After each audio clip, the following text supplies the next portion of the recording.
Hey, Emily, Hey, Stephanie. you want to do a podcast? Absolutely.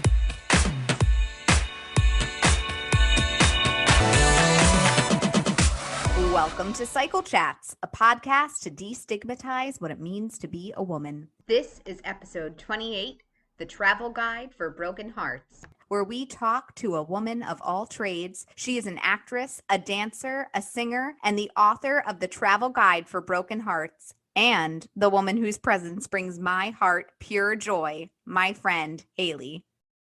Oh, what an introduction. You almost had me in tears and we haven't even gotten into the nitty gritty yet. I know, but you do. You bring me joy because I think about that glorious time wherein, I met you and we were able to go on stage and be together. So pre-COVID, I'll give everybody a little background on how I know Haley. Haley and I met doing a production of Nice Work, If You Can Get It. And it was just instant chemistry. She's just good, golden, pure joy. And I was like, all right, I like you. Let's hang out. And then she hung out with me and yeah, it was a friendship. It was. We had a mutual love of Gilmore Girls and an addiction to caffeine. And we got to play opposite a bit in the show, which was really fun. You made me laugh from day one. And I was like, oh, she's one of my pocket people. Like on those contracts, you always have a pocket person that you kind of keep and you're like, oh, yep, you're here. And you've just been here ever since, sis. I know. Well, you know what? I like to be in the pocket. It's quite warm and comfortable there. So I'm happy. But I think what you do is amazing. You're infinitely more talented than I am. So. Oh my gosh. That's a lie. We're going to fact check over here. So thank you a million times for being here. You're our first author. So I'm really excited.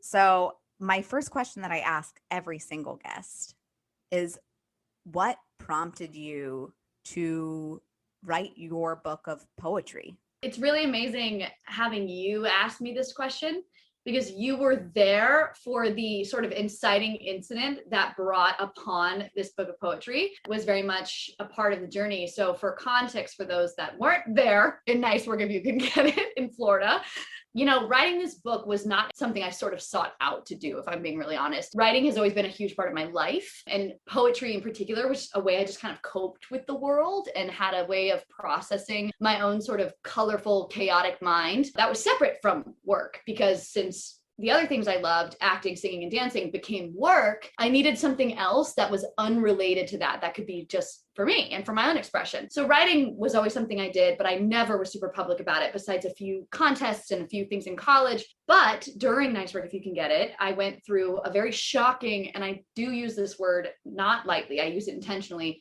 traumatizing breakup, where it happened very suddenly and I was very sort of caught off guard. And the first thing that helped me was poetry books. A friend of mine had gotten, I don't know even how they got in the dressing room, they had dropped off Rupi Kaur's book, The Sun and All Her Flowers, or The Sun and Her Flowers, and had put it on my dressing room table. So the very next day when I had to go to the show, someone had snuck in and taken down all the pictures of my ex. More importantly, sitting on my dressing station was that book, that and Eat, Pray, Love, which I'm going to talk about Eat, Pray, Love a lot. But those poetry books were the first two things that helped. So many other attempts at feeling better. Just, I couldn't watch TV. I couldn't listen to music. I could barely do the show. And the poetry books, for some reason, were like the first key into the door of being okay on a really long journey that I'm kind of still on, if we're being honest. It was about 3 years ago, and the journey continues. I think most people will find that with healing. But long story short, I decided to write. So I started writing just to get through the days in a journal that happened to have the date at the top of every page, which I didn't used to do.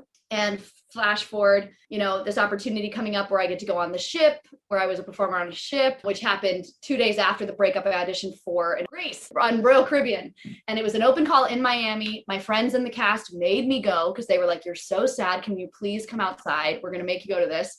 And I ended up booking it, which I always attribute as a really, God thing, a miracle that I prayed, I don't know what to do, take me away. And I booked this kind of dream contract where I got to spend 3 months in Europe, 6 months in the Caribbean, just kind of living my own Eat, Pray, Love.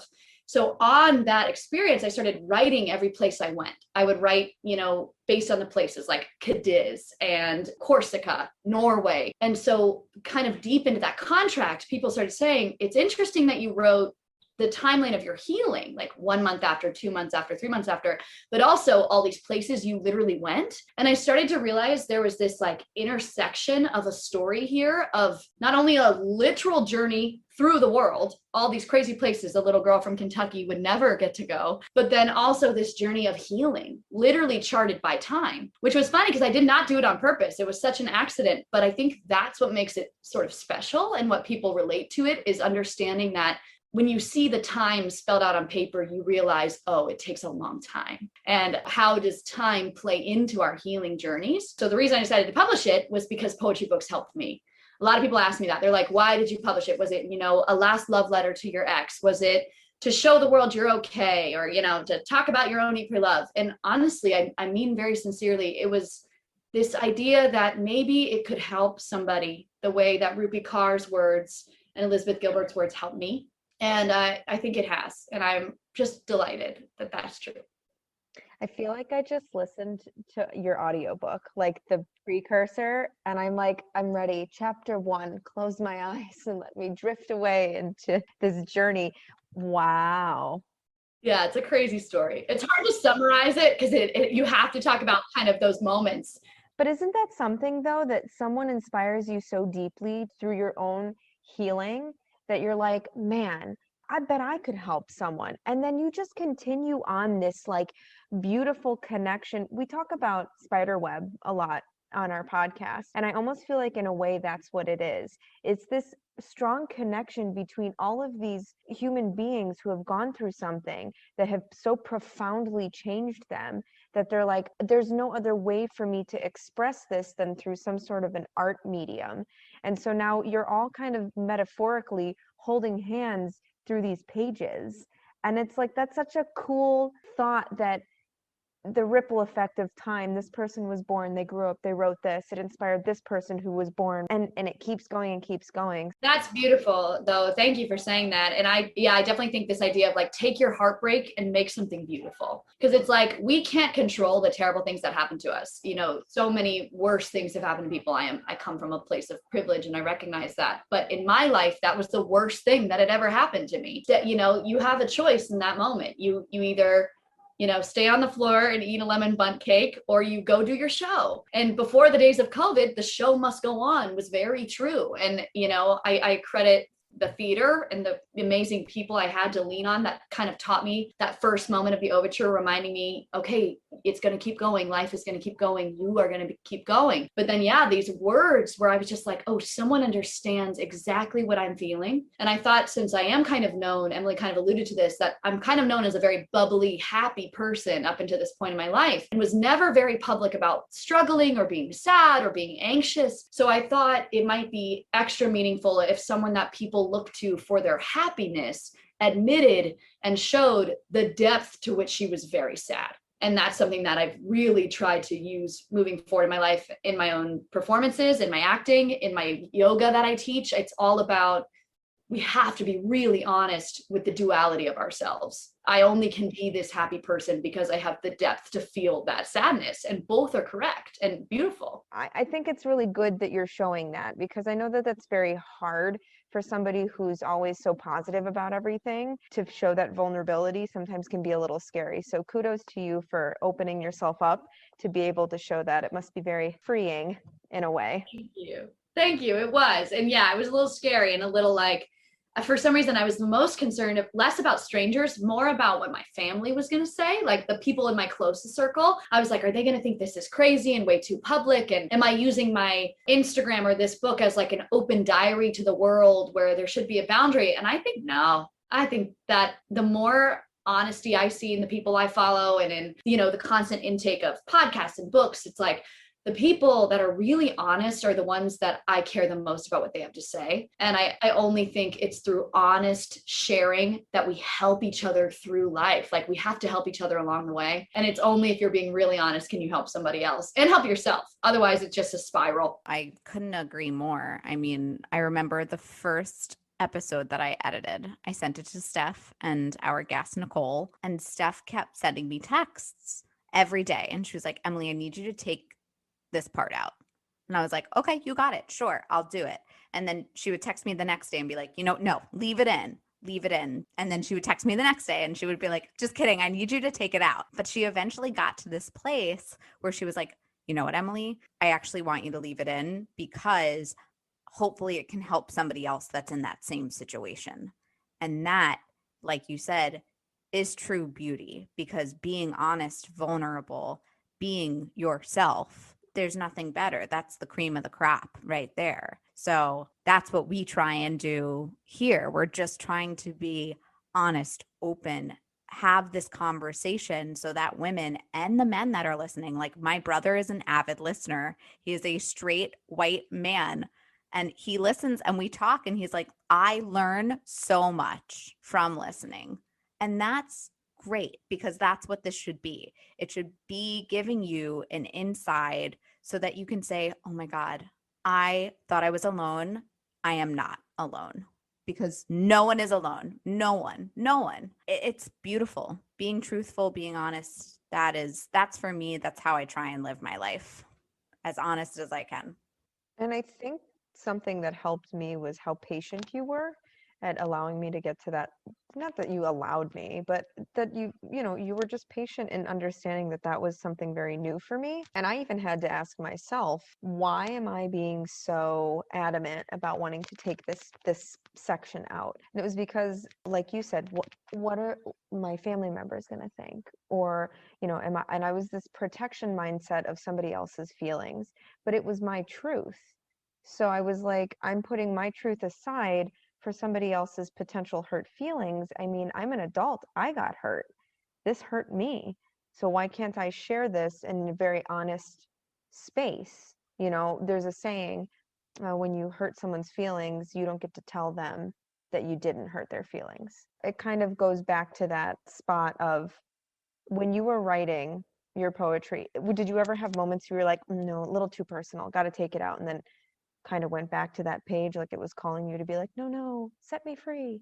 Yeah, especially because the poetry book literally originated as an actual journal. So when I decided to really move forward with this project and choose from a year of material, sort of daily writing, and a lot of places in the world I traveled, because not every place I went made it into the book, and not every day of healing or chart line made it in. And, the kind of the poems from the cutting room floor is something I've revisited, because there are a lot of the ones I cut some of them were very personal or really specific ones. But I was very thankful for the people that kind of helped me push through that first resistance, because especially the first part of the book the Miami chapter has a lot of really painfully honest things that I was afraid to admit. And I think realizing that those were essential to the story, because you had to be honest about sort of the low to gain the highs and to see the miracle of growth and the ebb and the flow, really, because it's less linear than that, was really important. So yeah, I definitely had so many edits of this. And I had an editor I was working with. I had my mom, who's also a writer. She's a lyricist and a poet. That was a really pivotal day when she read it with me, and then just through tears, just weeping, talked through what she thought was missing, helped me write the dedication. She was a huge hand on the book, and a really interesting turning point for me, because she was one of the ones that was like, no, it needs to be there. If you're going to do this, you have to be really honest about how broken you felt. But those are definitely the poems. And then on a sillier note, like an embarrassing, like schoolgirl note, I was afraid for some of the sassier poems, like there's some about other men that come later and, kissing someone's freckles on their chest and things that I was like, now my family's going to know I kiss boys, like off the stage. Like, so I was like really embarrassed to be public about being like physical with men or anything like that. And of course, you have that little voice in your head. I would be lying to say that I didn't wonder if my ex would read it and what that implication would be. But I had a lot of helpful people in my life saying, it doesn't matter. You don't owe them any sort of explanation. It's not about them. And I think that was a really big moment for me too, to kind of not ask permission to share my own side of my story, because I don't do anything maliciously towards my ex in the book. In fact, some people have given it the criticism they wish it was a little harder on him and a little meaner and a little more hate and a little more something, not hate, but yeah, a little more anger. My mom said that the first time she read it, she's like, I wish you were more mad. And I was like, I'm not ready to be mad yet. And this only takes place over the book only takes place over the course of the first year of healing. But the last 2 years have been even more pivotal, especially with COVID, kind of forcing the deep trudging of cleaning out of all of our souls. I'm sure we all relate to that. When you finally slow down, you're like, oh no, the gutters are dirty, babes. Let's clean out that house. So yeah, I think that first year took a long time to even get to anger. So the book is more of a love letter in that sense. But yeah, learning to not ask permission to tell your story is a big one for, I think, most women and women identifying humans. We often feel like we have to ask permission. It's just the way we were conditioned, sadly. Or that we don't want to hurt someone else's feelings who have very much hurt ours. That's a real strange concept, because there's a couple things that happened. We all have the ex stories, and there were like certain things that I never wanted to bring up with people, because I'm like, no, I don't want to make them like seem like a bad person. And it's like, yeah, it's not a bad person, but what they did was not very nice, and it still happened to you. It's this idea that women have to be these perfect little housewives. And it's just, we're not. We're so much more complex than that. And it's like, just because we have emotions doesn't mean we're crazy, or that we're, whatever colorful language tends to be put on women. It just means that we are compassionate and empathetic and sympathetic and all of these things that, geez Louise, we have babies, It's like we are a literal human house for this thing for 9 months. You gotta have some sort of mental and emotional strength to deal with everything that's changing and moving around. Absolutely. Yeah. The grit it takes just to be a woman, I think. The sort of scrappy passion it takes just to kind of be who you want to be against a lot of odds and a lot of opinions. I think that's real. Do you have any plans on writing the saga? That's funny. I've been thinking about that a lot. I think I have been writing a lot more since, and very regularly, which is cool. I feel like once I published the book and started doing kind of readings around the city and getting, positive feedback and learning about the way things resonate, I was really inspired to keep it as a steady part of my life. So usually I just use my Instagram for it as sort of the outlet right now. Down the road, I would love to sort of republish it as a larger collection of maybe, I don't even know what that would look like yet, but definitely like this idea of, the word that always comes to me, which is so dramatic, but I am a drama queen, is aftermath. And it's kind of this idea, okay, like everyone always talks about the breakups, but what about what comes after? Like, okay, so the movie always ends either they're married or they break up, and it's like a walk to remember and we're really sad, or it's, Notting Hill and we're jumping for joy. What happens after? Where's that story? What happens when we're in our late 20s and our early 30s and we're still figuring it out? Sex and the City is a great example, and I love that, but I want to know if it would be interesting for people to know what happens after. I think that's interesting, because a journey of healing for any sort of pain, loss, rejection, I have come to know it so deeply to be true. It is not on a timeline that any of us can control. Just like the physical healing that's going on in the world right now with the pandemic and the timeline that is taking, that we all want such faster answers to. Like grief, true grief and loss is cyclical and takes a long time. And I think it's a lifetime of journeying to being a human. I don't think there's ever really an answer. So I think more poems about that, about how you don't have to feel better, you don't have to be okay one day. And even when new love comes in your life, that old love or that old loss is still a part of the story. Where are the poems about that? That's messy. That's interesting to me. So yeah, I'll try to write something, but who knows? I love that. But that inspires me, just you saying that, because it's true. Like, I would be lying if I didn't sometimes think about exes. I'm very happily married, as you know, because I got engaged during Nice Work. A little bit of trivia, but I would be lying if I didn't say that I don't think about that sometimes, because I do, because those relationships, those men shaped who I am. They are always going to be a part of me. I don't love them anymore, and I get to look back and, like you said, tell my side of the story, which I have many times. I wrote my ex I think like 7 to 11 page letter, and he actually never responded, but just totally fine. But I needed for him to know how I was feeling. I thought that was important. It's it's always going to be messy. And when you are in love and you do find that, it's still really friggin' messy. Relationships are not all happy, sunshine, rainbows, smiley faces. It's dirty sometimes. And that's okay. That's beauty too. You know, like we said, sadness is beauty. Sometimes the dirt of the relationship makes it beautiful, because then you get to enjoy those moments of pure joy and like ecstasy even more. So I love that. I think you should do it. The Aftermath, that sounds like an amazing title for a poetry book. I would totally read that, because I don't know if you are a woman out there that is totally over somebody, please raise your hand. I need to know who you are, how you did it, all of the things. I don't know. I just don't think it's possible. I think what's interesting too is you mentioned how it's like you never really get over it, right? And some of the best advice I ever received was from a friend. Her mom passed away. And in a way, a relationship loss is like a death. I've always felt that it's pretty much the same feeling. She said, I'm going to tell you something right now. It never goes away. You're never going to get over it, ever. She said, but it becomes easier to live with the thought. So it's like learning a language. At first, you're like, this is impossible. I don't understand this. I don't know what's going on. She goes, but then you start to learn the language of death almost. And you start to find this sense of peace with it. She goes, but it never goes away. It never stops hurting. It just starts to feel different. So that hurt turns into something else. And I think people are always looking, I would say probably especially women, we're looking for the fix of like, I never ever want to feel this, and I'm gonna just write them out of my life. But the truth is you have to feel in order to be able to like move on and to live with it, because that's part of the coping. To shove that all the way down is to basically say, oh, this never existed at all. Then that starts to translate into, oh, this feeling doesn't exist, period. So if something good comes along, you're, putting the pillow over it so hard that it can't breathe.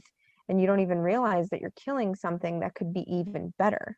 If you would just feel that, feel it. Don't get lost in it, but feel it. It's like a dip in cold water and then get out. Ooh, oh, okay, that's it. I felt it. It's cold. I'm over. I'm good. So that way, that warm blanket, that warm towel you put over you is even more satisfying, because you know what it feels like to be in freezing cold water. That's so good. I've gotten similar advice that really made a difference in my life when I heard it on a podcast and read a book about it, where they said this idea of, we don't move on, we move through.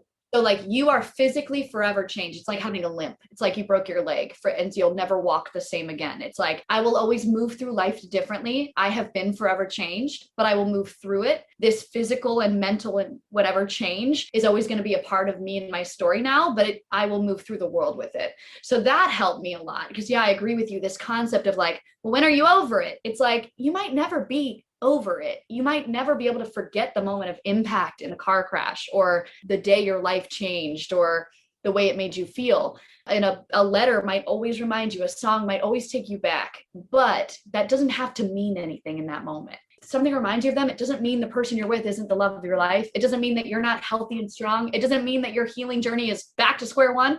It doesn't mean anything. It just makes sense that the person you spent 6 years of your life with reminded you. Of course they did. Thank God they did. It meant something. So I think that to me is really healing. It's like when you do bump into sadness or bump into the grief, and it is cyclical, don't let it throw you off your axis. Just recognize it, name it. Like you said, dip the toe in the water. It's a little chilly today. Sometimes you got to get full polar bear dive in and just soak it in on an anniversary or a memory. And then you get out and you dry off. And you don't let it mean anything else besides the fact that you're healing. I think that's really important. It's so interesting. So I've spoken to only like a few friends on the podcast. I think you're my third person that I've actually known before doing it. It's like the most, I don't even know how to put this into words, but I have the most pride. When I did this with Sam, she's a stage combat intimacy director, but I know her from grad school. So like I know her a certain way. So to talk to you guys about this separate part of your life that I really haven't been a part of and don't know as well, or know you as this person,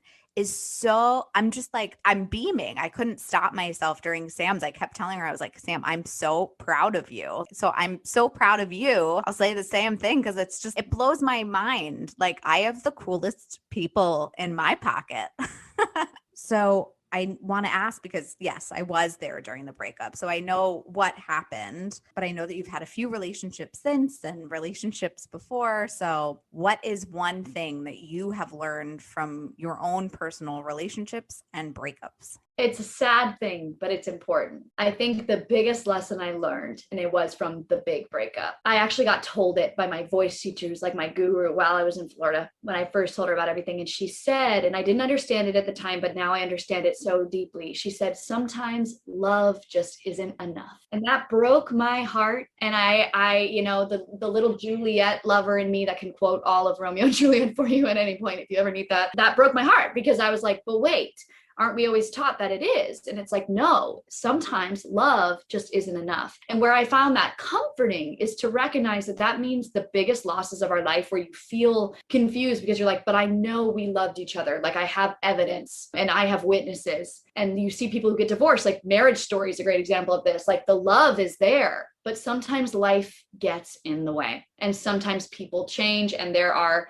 too many factors that then the love can no longer just be enough. And I think that's really important that people recognize that, because then it doesn't negate what you had and what you shared. It doesn't make all the previous years of your life and the countless memories and the evidence is not negated. It's all real. But sometimes as adults, love just isn't enough and life takes us on different paths. And I think there's healing in that kind of sad truth. So I think that's the best lesson I learned. I know for myself, I think about previous relationships and I'm like, wow, I just was in such a different place. And like, we people, you would hope we change. Some people don't. They stay the same. And that's really unfortunate, because I hope for change in all human beings. I think it's incredibly critical to you becoming more enlightened, aware, self-aware. It just makes you a better human being.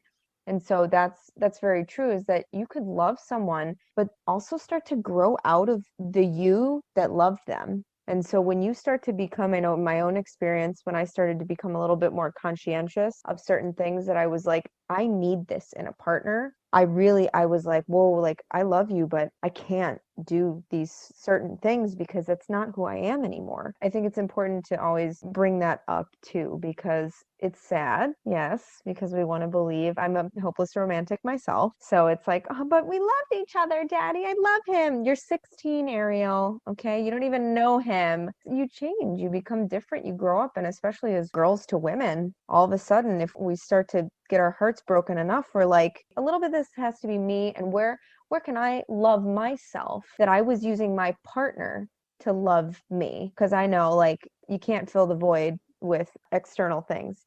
You got to do the hard work. I call them mirror moments. You have to look in the mirror and be like, what's not working here?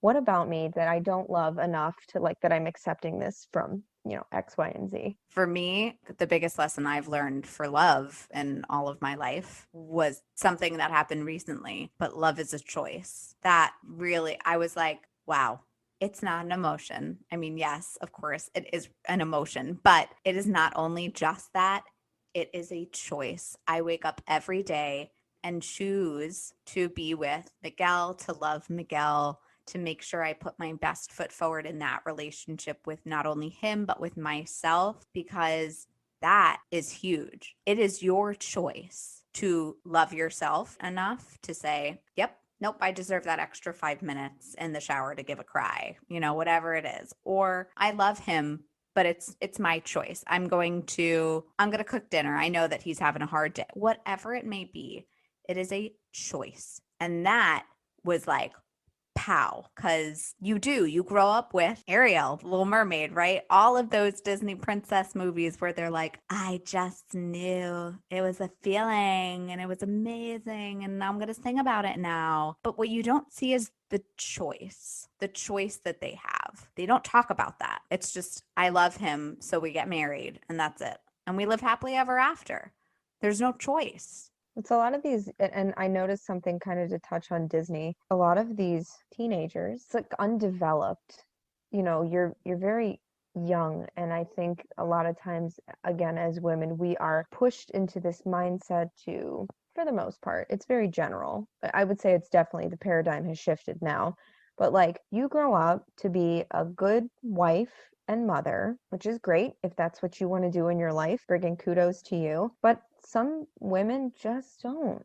They don't want to do these traditional things. And more importantly, I don't know that we're now, yes, we're raising girls to be very confident women, but I just feel like I was raised with a different mindset, and it wasn't as like a negativity to how the women in my life raised me. I learned a lot of wonderful things that are like embedded in my value system, but that find a man to take care of you and everything's going to be okay. So you start to shift how you want to do things because you're like, well, will a man like that? Will a partner want to take care of me? Well, you got to fill your life, I think, especially as young women, with things that fulfill you. So for you, Haley, I'm guessing your mom, you said your mom was she's a lyricist and a poet. So was that something that naturally you found you were pulled to at like a young age, or was that something you kind of were guided into? That's interesting. My parents definitely influenced me a lot because they also have an exceptional love story. They were high school sweethearts and they met doing improv on their improv troupe. They're also actors. So I grew up in a very creative, very emotional house, a house where we were taught to be honest, even though we definitely still had this like, when we go to church, we're all smiling kind of attitude. But it definitely was a house that allowed, the talk of, okay, well, why is Pippin on stage struggling at the end of that musical, Dad? That you're, you know what I mean? And then you learn about, depression or whatever from Pippin. That's a weird example, but that's true. My father directed Pippin like twice when I was a child. But both my parents are writers. Both of them are super emotive and honest, and their relationship is very healthy. And I love what you were saying, Emily, because I see them choose each other every day. And they have been married now for like 32 years, and both have been through serious health struggles and have been there for the other person through many seasons of life. And that's, just the love isn't enough in the negative. It's also in the positive. It's like they love each other, but when life is really hard, they still have to show up and do more than just, Dad can't just love Mom when she's recovering from something. He has to be there for her and, wash her hair when she's too sick and all these things. So I think I love that idea that yes, it's a choice. I was super influenced by my parents, and I think they did a really good job with help. I have a sister as well and a brother. One's older, one's younger. And I think my sister and I were raised to be quite independent. And I think I almost worry sometimes if that's like one of my faults. Like I struggle with being like ambitious to a fault, and like that kind of Slytherin quality of like, will a man ever not be afraid of my life because he has to take a little bit of a backseat to my dreams? You know what I mean? Like, I think that's something I'm grappling with now that I'm older. Because like you were saying with age, I was 24 when this breakup happened, and I had been with the man for almost 6 years. So those are some really formative years. And at the time I felt really old and like really ready to make a lot of serious decisions. And reading the book now, when I mentioned I turned 25 in it, I was like, 25, like, whoa, like I remember being 25 and I'm only 27 now, but every year in your 20s is so formative. I think like from 21 to I'm sure 30, every single year brings so much change and personal development if you allow it to, that they are big differences. I feel very different now as a 27-year-old post current pandemic, post this breakup experience than I did when I was 24 writing this. So I think age is interesting to me. And I don't shame anyone for getting married young. My parents did that. And it's where I'm from in Kentucky, a big cultural thing. But I definitely have this interesting sort of like, not until I get to run the world. And I don't know where that comes from, but we're just leaning into it these days. Since we were just talking a little bit about women empowerment, which is what this whole thing is about, because we should feel empowered as women because we're pretty much rock stars. So what does women empowerment mean to you, Miss Haley? I'm pausing because it means so much to me. And I have so many facets of my life in which I work to help. I really want to help others feel empowered. And yet my own journey of empowerment has been a long one, and I am still on it. It would be so silly for me to sit in front and be like, well, I'm good now. I put on lipstick, so I'm feeling great today. It's like, no, I struggle. I think we all struggle. And to me, women empowerment and being an empowered woman means, it sounds cliche, but I mean it so sincerely, that instead of walking into a room and saying, thank you, like, thank you for having me. Thank you for hosting me. Thank you for listening to me sing. Thank you for reading my book. It's you're welcome. And it's not this pretentious, like grumpy, sassy, like, you're welcome. I'm a hot or whatever. It's like, oh, I said, oh, I said out of control. I went out of control. I got riled up. But instead of saying that, it's not that. It's with humility. We come to the table and we say, you're welcome, because we are aware and empowered at the gifts we have, and that using our gifts, we help walk each other home. I think all the women out in the world and people who identify as such just need someone to walk them home, both literally and physically if you live in New York City. And I think emotionally, we've spent a lot of time thinking we have to do it ourselves to be empowered. And there's this really bad false idea of feminism that like, you can't have a man to be a feminist. It's like, no, absolutely, that's not true. And I think being an empowered woman requires having empowered men in your life, and enlightened men and humans and non-identifying people that all support you in your dreams, in your gifts, and your ability to give them to others. So like, I feel my most empowered when I'm using my gifts to help others, whether that's teaching yoga, reading poems, in a show that I find really meaningful. So I love like Buddhism, and I am also Christian, and I have all this like faith in the world and in the universe. And I think empowered people are the ones that are tapping into the flow, like you said, and using their gifts to give back and to help the water just keep cleaning everybody. We all need it. We all need a good freaking cleanse. So that's kind of a messy answer, but that's how I feel. I like the messy. That was good. So then before your beautiful poem, my last question for all of our guests is always, what advice would you give your 15-year-old self? I don't even know if it's advice. I think it's more of a statement. I think I would say, you're doing okay. I think I would say like, you got it. You got it.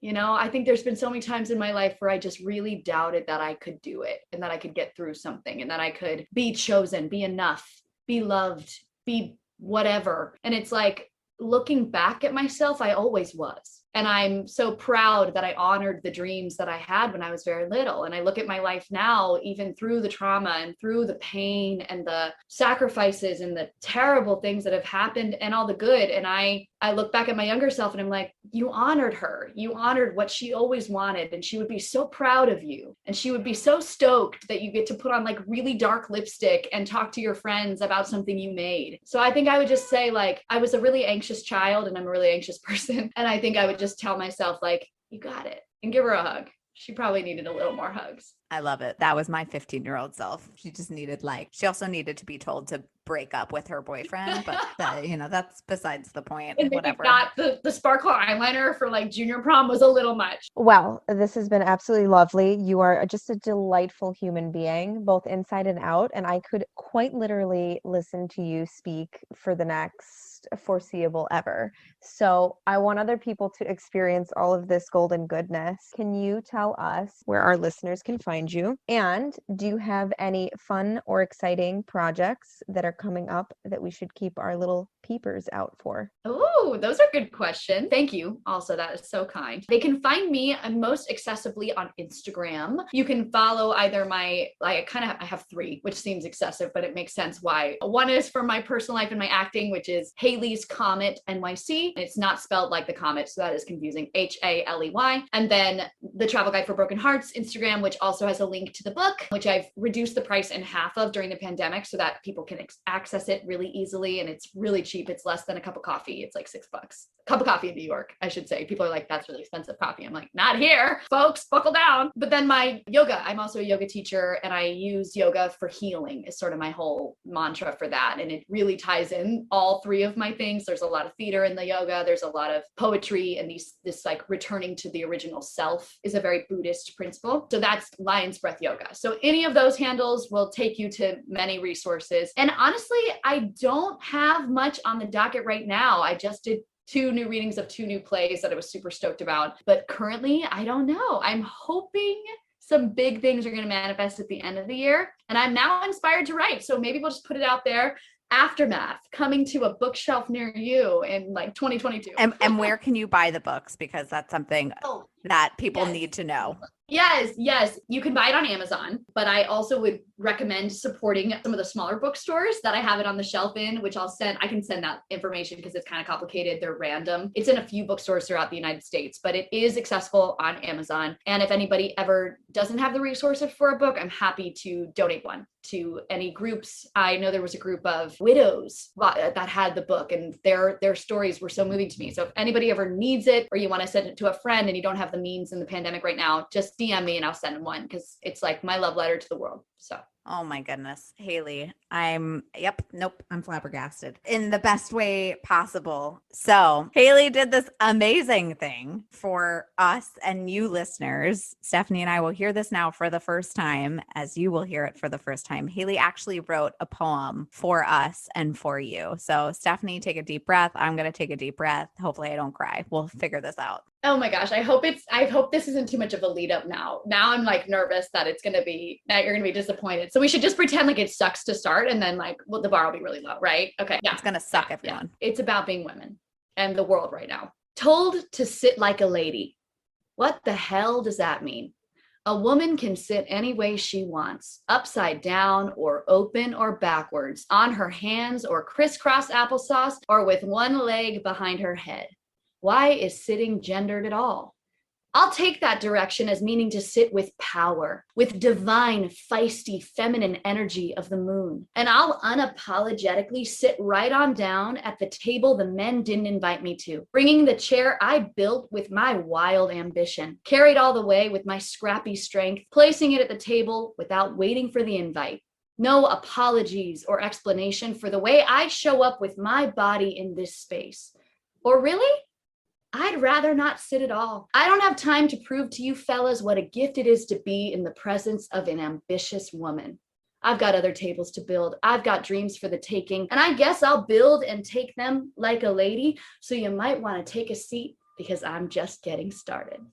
I did it. I cried, everyone, just because you can't see me. So, wow, that was amazing. Wow. I don't even know. I feel like I'm going to have to cut that part out of the episode and just like video that and put that on my, I don't even know. That's going to have to be my nighttime wake up, my daytime wake up, nighttime goodbye. Woo. Wow. It's so powerful. She's waking up in the middle of the night to listen to it. She's like, oh my God. You need your sleep. You can be powered by it throughout the day, but I want you to get your beauty sleep. She's like, I got to build these tables. They're not going to build themselves. I got my scrappy chairs. I got to carry them. No, I'm glad you guys like it. I just had this concept of like, yeah, even that, like the misogyny is so deeply ingrained in me. Like, yeah, someone was like, I said that out loud, actually. I was like, oh, I need to sit like a lady. I was like, wait, what? What does that mean? Because the ladies I know can do whatever they want. So I just, yeah, that's kind of where I'm at these days. Well, thank you so much for sharing this vulnerable side of yourself, this strong side of yourself, emotional side of yourself, and all of these wonderful, fantastic, fierce, fabulous things that make you truly just a beautiful human being. I always say to the people that Emily personally knows that I totally get why you, as we so lovingly have referred to it, as pocket people. I get it now. You are such a delight, and thank you truly from every fiber of all of us for taking time, because I know time these days feels a little bit more precious than money. So for you to share a little bit of yours with us means a lot. Thank you. It was my joy. And I'm so inspired by what you guys are doing. And this whole podcast is so needed, and just getting women talking about being comfortable with all these topics and seeing all the things people are creating. And I'm so inspired by what you're doing. So it was my absolute honor to get to be here. And thank you for listening to me talk. Goodness, my parents used to joke I should marry a parrot, so they always listen to me talk. So thanks for being my parrot today, guys. Oh, it was totally our pleasure. Yeah. I require crackers though. Always want to make sure that, that's set up in my terms. And on that note, Polly wants to say thank you for syncing up with us. And we certainly hope that you sync up with us next time.